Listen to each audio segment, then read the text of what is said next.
ആശംസ പ്രസംഗത്തിലേക്കാണ് കടക്കുന്നത്.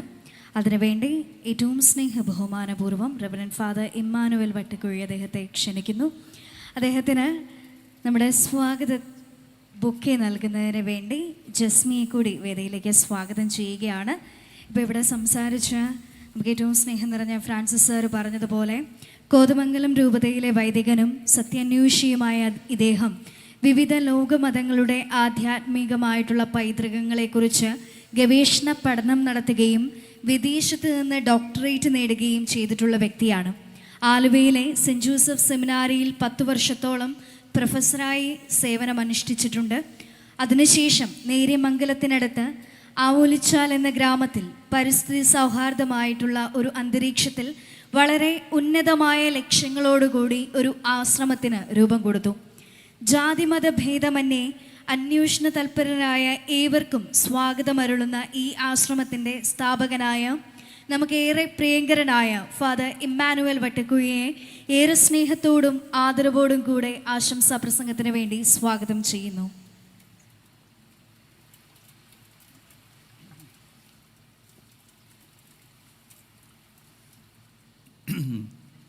വേദിയിലിരിക്കുന്ന വിശിഷ്ടാതിഥികളെ, ഈ അനുഗ്രഹീത സായാഹ്നത്തിൽ പങ്കുപറ്റുന്ന പ്രിയപ്പെട്ട സഹോദരങ്ങളെ, വളരെ അനുഗ്രഹപ്രദമായ ഈശ്വരാനുഭൂതിയുടെ അന്തരീക്ഷവും തികവും പൂർണ്ണതയും എല്ലാം ഉൾക്കൊണ്ടുകൊണ്ട് വികസിതമായ ഹൃദയങ്ങളോടുകൂടെ ഇരിക്കുന്ന നിങ്ങളെ കാണുമ്പോൾ എന്താണ് പറയേണ്ടതെന്ന് എനിക്കറിയാൻ പാടില്ല. എനിക്കിപ്പോൾ ഒരു പോരായ്മയുണ്ട്, കരുതി വന്നതൊന്നും പറയാൻ പറ്റാത്ത ഒരവസ്ഥ. ഈ ഫൗണ്ടേഷൻ്റെ ഈ മഹനീയമായ ചടങ്ങിൽ എന്നെ ക്ഷണിച്ചതിന് ഇതിൻ്റെ ഭാരവാഹികളോട് ഈപ്പനും ബീന ചെറിയാനും ഒക്കെ ഞാൻ നന്ദി പറയുന്നു. ഈ ആശംസാ പ്രസംഗത്തിൽ 2-3 കാര്യങ്ങൾ പറയാൻ ആഗ്രഹിക്കുന്നു. ഒന്ന്, ദൈവം ഏത് കാലഘട്ടത്തിലും നമുക്ക് അനുഭവേദ്യനായി തീരുന്നത് ദൈവത്തിൻ്റെ വിശുദ്ധാത്മാക്കളിലൂടെയാണ്. God speaks and appears in the form of his saintly people. അങ്ങനെയുള്ള ഒരു സഹോദരൻ്റെ ഓർമ്മയാണ് ഫൗണ്ടേഷൻ ഡേ ആയിട്ട് നമ്മൾ ഇവിടെ ആഘോഷിക്കുന്നത്. ഒന്ന്, ക്രിസ്റ്റോ തെറാപ്പി എന്നതിനെപ്പറ്റി പല വിശദീകരണങ്ങളും നമ്മളിവിടെ കേൾക്കുകയുണ്ടായി. 1980-കളിൽ ഒരു ജർമ്മൻ ദൈവശാസ്ത്രജ്ഞൻ ക്ലോസ്റ്റർ മായർ എന്നയാളാണ് എൻ്റെ അറിവിൽ ആദ്യമായി ക്രിസ്റ്റോ തെറാപ്പി എന്നുള്ള പദം ഉപയോഗിച്ചത്. ഇനി ഈ ക്രിസ്റ്റോ തെറാപ്പിയുടെ അന്തസത്ത മുഴുവൻ ഉൾക്കൊള്ളാൻ ക്രിസ്തുവിൻ്റെ ചൈതന്യവും സുവിശേഷ അനുഭവവും നമുക്ക് ആവശ്യമാണ്. സമയ ചുരുക്കമുണ്ട്, അതുകൊണ്ട് ഞാൻ ദീർഘിപ്പിക്കുന്നില്ല. അതായത് എല്ലാ മതങ്ങളുടെയും കാതലായിട്ടുള്ളൊരു വശമുണ്ട്. അതിന് സാധാരണ ആളുകൾ ആത്മാവെന്ന് പറയും. യേശുക്രിസ്തു അത് തന്നെയാണ് നമ്മളെ പഠിപ്പിച്ചത്. നിൻ്റെ ആത്മാവ് നശിച്ചാൽ എന്താണ് പ്രയോജനം? ഇവിടെ നമ്മളുടെ സംഗീത സദസ്സിൽ പാടുകയുണ്ടായി പരമാനന്ദത്തെക്കുറിച്ച്. എല്ലാ മനുഷ്യർക്കും ദുഃഖമുണ്ട്. എല്ലാ മതസ്ഥാപകരും മനുഷ്യരുടെ ദുഃഖം അകറ്റാനാണ് ശ്രമിക്കുന്നത്. അപ്പം എല്ലാ മതങ്ങളുടെയും കാതലെന്ന് പറയുന്നത് സുഖദായകമായ ഒരു കലയാണ്. അപ്പോൾ അതാണ് ഇതിൻ്റെ പിന്നിൽ കിടക്കുന്നത്. ഞാനതേക്കുറിച്ച് കൂടുതൽ പറയുന്നില്ല.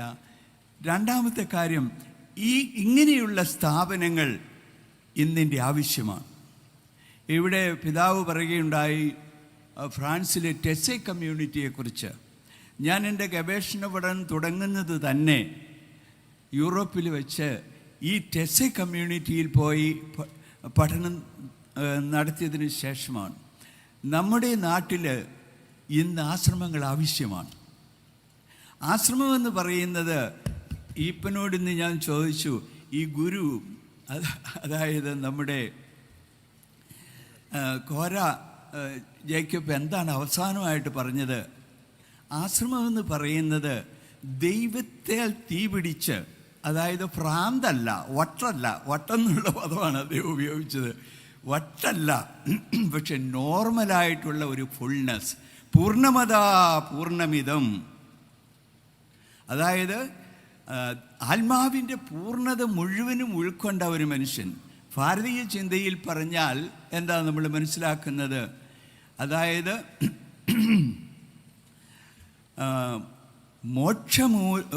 മോക്ഷമൂലം ഗുരുകൃപ, മോക്ഷത്തിലേക്ക് പോകാൻ ഗുരുവിൻ്റെ കൃപ വേണമെന്നാണ് ഭാരതീയ ചിന്തയിൽ കാണുന്നത്. അപ്പോൾ ഈ ഗുരു എന്ന് പറയുന്ന മനുഷ്യൻ പരിശുദ്ധാത്മാവിൽ തീപിടിച്ച് ഉണർന്നെഴുന്നേറ്റ് ശരീരരൂപത്തിൽ ഈ ഭൂമിയിൽ കഴിയുന്ന ഒരു മനുഷ്യനെയാണ് ഭാരതീയ ചിന്തയിൽ ഗുരുവെന്ന് പറയുന്നത്. അത് നമ്മുടെ ക്രിസ്തീയമായിട്ടും അങ്ങനെയാണല്ലോ. സകല പൂർണ്ണതയും മാനുഷിക രൂപത്തിൽ പ്രത്യക്ഷപ്പെട്ട ആളാണല്ലോ ക്രിസ്തു. ഇങ്ങനെ ഈ ക്രിസ്തുവിനെ എല്ലാ മനുഷ്യർക്കും ആവശ്യമുണ്ട്. ഈ കൂട്ടത്തിൽ ഞാൻ പറയട്ടെ, ഇന്ത്യയിൽ ഇപ്പോൾ 100-160ഓളം ക്രൈസ്തവാശ്രമങ്ങളുണ്ട്. ഇവിടെ ഇന്ത്യയിൽ ക്രിസ്തീയ ആശ്രമങ്ങളുടെ ഒരു കൂട്ടായ്മ തന്നെയുണ്ട്. അടുത്ത മാസത്തിൽ അതിൻ്റെ ഒരു മീറ്റിംഗ് ബാംഗ്ലൂർ വെച്ച് നടക്കുന്നുണ്ട്. അതുപോലെ കേരളത്തിൽ തന്നെ ഇതുപോലെ ഇത്രയും വിപുലമായിട്ട് അല്ലെങ്കിലും ചെറിയ ആശ്രമങ്ങൾ 20ഓളം ഉണ്ട്. അപ്പോൾ ഈ ആശ്രമങ്ങളുടെ വീക്ഷണമെന്ന് പറയുന്നത് ജാതി മത ഭേദങ്ങൾക്ക് അതീതമായി മനുഷ്യർ ഒന്നിപ്പിക്കുക എന്നുള്ളതാണ്.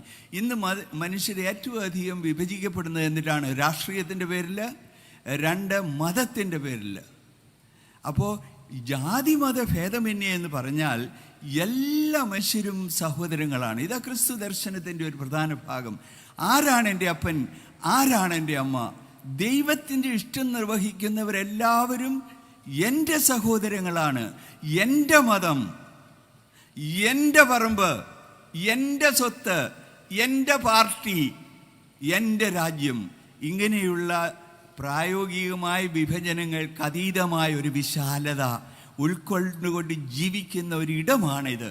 അതിന് നേതൃത്വം കൊടുക്കുന്ന ആളുകളുണ്ടാകണം. അതാണ് എനിക്ക് ആശംസിക്കാനുള്ളത്. ഇന്ന് സ്ഥാപനവൽകൃതമായ മതമാണ് നമ്മളെ നയിക്കുന്നത്. ഈശ്വരാനുഭൂതി നിറഞ്ഞ വൈയക്തികമായ പ്രത്യുത്തരങ്ങൾ ദൈവത്തിന് സാഹസ്യമായി കൊടുത്ത് ജീവിക്കുന്ന ദൈവത്തിൻ്റെ പരിശുദ്ധാത്മാവിൻ്റെ തീപിടിച്ച ആളുകൾ. വെറുതെ ചൂടുള്ളവരായാൽ പോരാ, ദൈവത്തിൻ്റെ സ്പർശനമേറ്റ് ആത്മാവിൻ്റെ ചൈതന്യമെന്ന് നമ്മൾ പറയുന്ന, കൃപയെന്ന് നമ്മൾ പറയുന്ന ആ സത്യം കൊണ്ട് തീ പിടിച്ച ആളുകളുടെ സാന്നിധ്യങ്ങൾ കൊടുക്കുന്ന ഒരിടമാണ് ആശ്രമം എന്ന് പറയുന്നത്. അല്ലാതെ ഇതൊരു ഇത് കെട്ടിടങ്ങൾ നമുക്ക് വേണം, പക്ഷെ ഇതിൻ്റെ എല്ലാം അടിയിൽ കിടക്കുന്നത് ക്രിസ്തുവിൻ്റെ ചൈതന്യം പരിശുദ്ധാത്മാവിൽ നിറഞ്ഞ് കവിഞ്ഞ് പൂർണ്ണമായി ഒഴുകുന്ന ഒന്നാന്തരം കേന്ദ്രങ്ങളാണ് ഈ ആശ്രമങ്ങളെന്ന് പറയുന്നത്. അത് വളരട്ടെ. അതുപോലെ ഇതിൻ്റെ ഊർജസ് എന്ന് പറയുന്നത് സ്നേഹമാണ്. സ്നേഹത്തിൻ്റെ പേരിൽ തന്നെ ലോകത്തിൽ ആശ്രമങ്ങളുണ്ട്. പോണ്ടിച്ചേരിയിലെ അരവിന്ദോയുടെ ആശ്രമത്തിൻ്റെ സ്ഥാപകൻ പറയുകയുണ്ടായി, the biggest power in the world is love.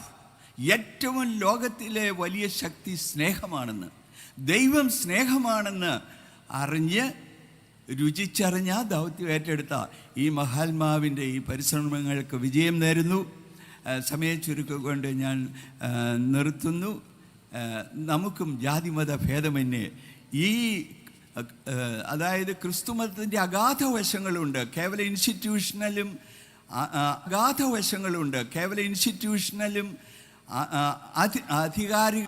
അധികാരികളെ ഉൾക്കൊള്ളുന്നതുമായ ഒരു സമൂഹത്തിന് അപ്പുറത്തേക്ക്, ആത്മകളെ ഉൾക്കൊള്ളുന്നതുമായ ഒരു സമൂഹത്തിന് അപ്പുറത്തേക്ക് ആത്മാവിൻ്റെ മേഖലകൾ വളരെയധികം ഉണ്ട്. അദൃശ്യമായ യാഥാർത്ഥ്യങ്ങളിൽ വിശ്വസിക്കുന്നതല്ലേ നമ്മൾ പറയുന്നത്. ഭാരതത്തിന് ഒരു വലിയ സംസ്കാരമുണ്ട്. ഭാരതീയ സംസ്കാരത്തിന് ഗുരുക്കന്മാരുണ്ട്. ഗുരു എന്ന പദമാണ് യേശു ക്രിസ്തു ഉപയോഗിച്ചത്.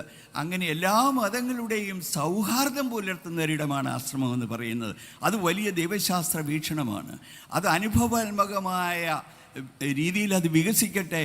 അങ്ങനെ ഇത് അനേകം ആളുകൾക്ക് സുഖം നൽകുന്ന ഒരു ആത്മീയ ക്ഷേത്രമായി, ഒരു ആശ്രമമായി, ഒരിടമായി വളരട്ടെ. ഇതിൻ്റെ എല്ലാ പ്രവർത്തനങ്ങൾക്കും എല്ലാ ദൈവാനുഗ്രഹവും നേർന്നുകൊണ്ട് ഞാൻ അവസാനിപ്പിക്കട്ടെ.